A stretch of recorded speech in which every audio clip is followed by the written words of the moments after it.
ये बात है 433 BC की। पेलोपोनेशियन वॉर के बारे में आपने सुना होगा। हाँ, ये वही वॉर है जो एथेंस और स्पार्टास के बीच में लड़ी गई थी। मैं इस वॉर के बारे में बात नहीं करने वाला। इस वॉर से कुछ टाइम पहले दो गुट या दो स्टेट के बीच में लड़ाई होने वाली थी। उनमें से एक का नाम था आइलैंड ऑफ कॉर्सिरा, आज हम उसको कॉर्फू के नाम से जानते हैं, और दूसरा था Greek city state of Corinth. दोनों के बीच में बहुत बड़ा कॉन्फ्लिक्ट चल रहा था और दोनों पार्टीज़ ने अपने अपने एम्बेसडर को एथेंस के पास में भेजा। एथेंस के पास में भेजने का रीज़न ये था कि उस समय एथेंस की जो रिस्पेक्ट थी, एथेंस का जो रुतबा था वो बहुत बड़ा था, और उसमें ऐसा माना जाता था, मैं माना नहीं जाता था, उसमें ऐसा था कि जो पार्टी या जो एम्बेसडर एथेंस को अपनी तरफ करने में कामयाब हो गया तो वो राज्य या वो स्टेट युद्ध को 100% जीतेगी। यानी कि जिस तरफ एथेंस होंगे वो युद्ध उसी तरफ जीता जाएगा। ठीक है। कॉर्सिरा ने सबसे पहले अपना एम्बेसडर को भेजा और कॉर्सिरा के एम्बेसडर ने सबसे पहले जाकर जो भी अपनी गलतियां थी वो कबूल कर ले। उन जो मेन एथेंस का किंग था उसके सामने गए और अपनी गलतियों का माना कि हाँ, हमने आज से पहले आपकी कभी हेल्प नहीं की है। हेल्प करना जो छोड़ो, हमने आपके दुश्मनों के साथ कई बार अलाइन, कई बार बिजनेस डील्स की है। बिजनेस इन द सेंस कि पहले के टाइम में जो भी लेना देना होता था उसमें। ठीक है।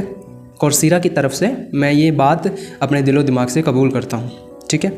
लेकिन अब जो मेन लाइन थी, अब उसने बोलना शुरू किया कि आज तक हमने आपकी हेल्प नहीं की है, इस बात को हमने मान लिया, लेकिन अगर आप आज हमारी हेल्प करेंगे, आज हमारी तरफ आप अपने सिपाही भेजेंगे या आज हमें आप अपनी सर्विस देंगे तो इन फ्यूचर हम एक म्यूचुअल इंटरेस्ट वाला काम कर सकते हैं, और वो होगा नेवी।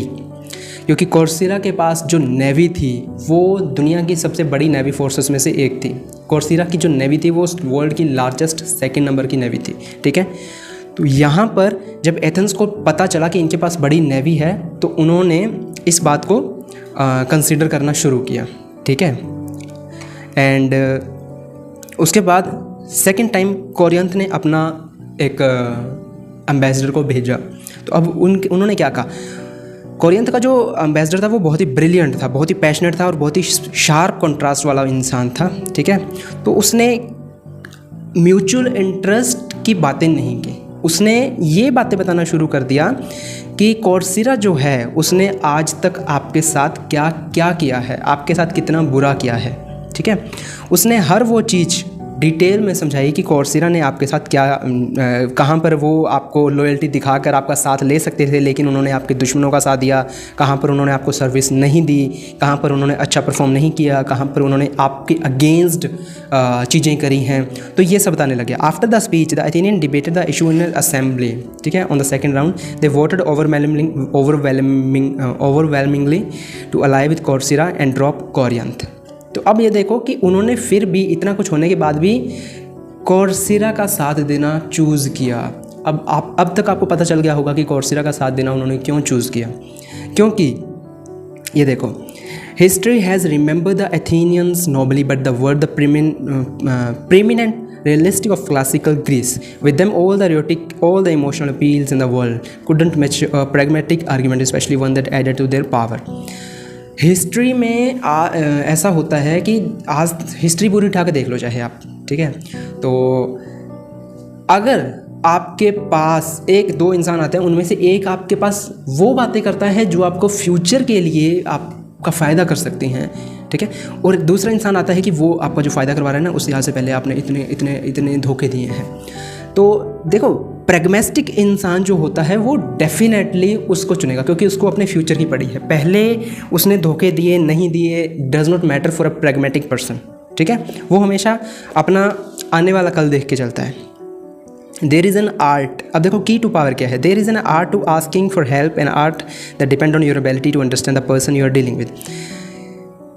इस चैप्टर का नाम मैं पहले आपको बताना चाहूँगा, and chapter's name is when asking for help appeal to peoples self interest.